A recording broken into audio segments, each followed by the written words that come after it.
Hello, my name is John, and today we'll be reading Raising Boys in a Feminist World by Kimberly Fletcher on Townhall, posted April 23, 2018. Labeled by the media as an unabashed American-loving homemaker, Kimberly Fletcher is president and founder of Homemakers for America, executive director of Moms March for America, and author of Women, America's Last Best Hope. She is an Air Force wife and mother of 8 children who has made it her personal mission to educate and inspire the women of America to realize their immeasurable worth and powerful influence on society simply by being who they are. It is becoming increasingly difficult to raise boys in a feminist world. The mixed message they are being flooded with in the media, pop culture, and the education system is creating a nation of men who have no idea how to treat women, and a nation of women who have no idea how they should be treated. I recently read a quote by Elizabeth Acevedo from her poem Spirit, where she addresses the rape culture from a mother's perspective. She writes, "I can't trust this world to treat their sons, how to teach their sons how to treat my daughter. So I will raise her to be a sword, a spear, a shield."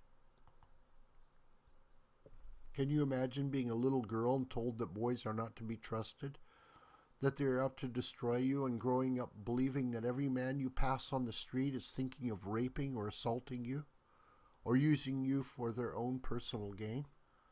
I can only imagine the life of crippling anxiety that would cause.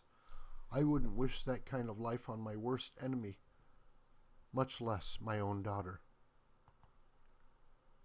While I completely recognize there are women who are assaulted and even raped, I absolutely reject the claim that we are a rape culture, and I do not accept ridiculous fabricated terms such as toxic masculinity intended to subjugate our men and boys.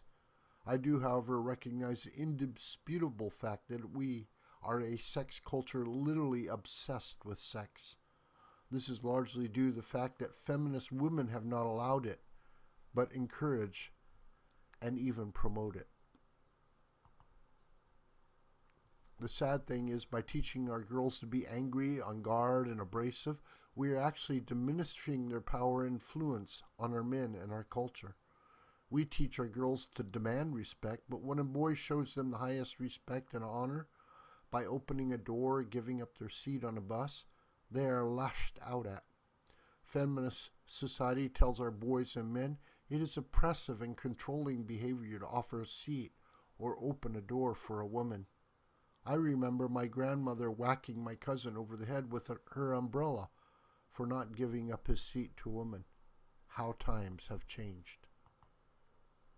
Women used to command respect through grace and dignity, while mothers taught their girls to be modest, graceful, and worthy of the utmost respect from boys. Today, women dress to entice men, but are offended when men respond. Our girls are encouraged to dress sexy, but mothers are outraged that boys would be aroused by it. How can we expect men to not treat us as sex objects when we dress and behave like objects of sex? How can we expect to raise our boys to respect women in a society where feminists are not only promoting but demanding the exact opposite? Feminists have seriously radicalized our culture. It is feminists who are always on the front lines fighting to keep internet filters out of our libraries. It is feminists who push comprehensive sexuality education on our children's schools. It is feminists who promote gender confusion and protect pornography as free speech. It is feminists who tell our girls they don't need a husband to be happy, and they don't need a father to provide for their children. And as unbelievable as it seems, it is feminists who advocate for sex traffickers in order to protect sex workers. Organizer of the Women's March, yes, that one, tweeted that it was an absolute crisis that Backpage, a sex trafficking website was shut down. Backpage.com is well known for facilitating the sale of trafficked minors, mostly girls, for sex all over the United States. The FBI arrested several top Backpage officials on 93 counts, including 17 cases of trafficking victims as young as 14. You would think feminists would herald this as a triumph for girls and women's rights. Instead, they declared it a crisis, heralding that sex workers' rights are women's rights. What kind of message is this sending our sons? For that matter, what message is it sending our daughters? Feminism is no longer something we can ignore, just roll our eyes at. It is much more than a mass mob of pink-hatted, angry women shaking their fists at anyone who disagrees with them. It is a cultural epidemic with real consequences. Andrea Dworkin, pictured here, a well-known feminist activist, said, "Under patriarchy, every woman's son is her potential betrayer and also the inevitable rapist or exploiter of another woman."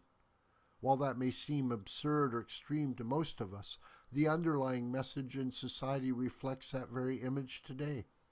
Feminism grooms our boys to become victimizers and our girls to be perpetual victims. And despite what many self-identified feminists believe, turning our boys and sons into the enemy is one of the main objectives of the feminist movement. All this anti-man culture has made it very difficult to raise good, strong, polite, and confident boys, but it is possible, and it begins at home. I am the mother of 6 sons and 2 daughters. I realized long ago that if I want to change the culture, I need to raise my children to be ambassadors of change. In my world, chivalry will never be dead. I not only accept the honor of having my husband and sons open the door for me, I expect it. I know there will be times when my sons will be mocked or lashed at for such things, but I teach them to do it anyway. If we teach our sons respect in the small and simple way, our boys will grow to be men who respect and cherish women. If we raise our girls to expect to be treated like the princesses they are, our men and boys will rise to the expectation. If I can't trust this world to teach their sons how to treat their daughters, then I will raise my sons to be a sword, a spear, a shield against the men who dare treat the daughters of God as anything less than the queens they are. This video is a production of the School of the White Crane. My name is John Brooker, and you could reach me through commentary on this video or through my Gmail listed here. Please share this video with family and friends and on social media. May God richly bless you.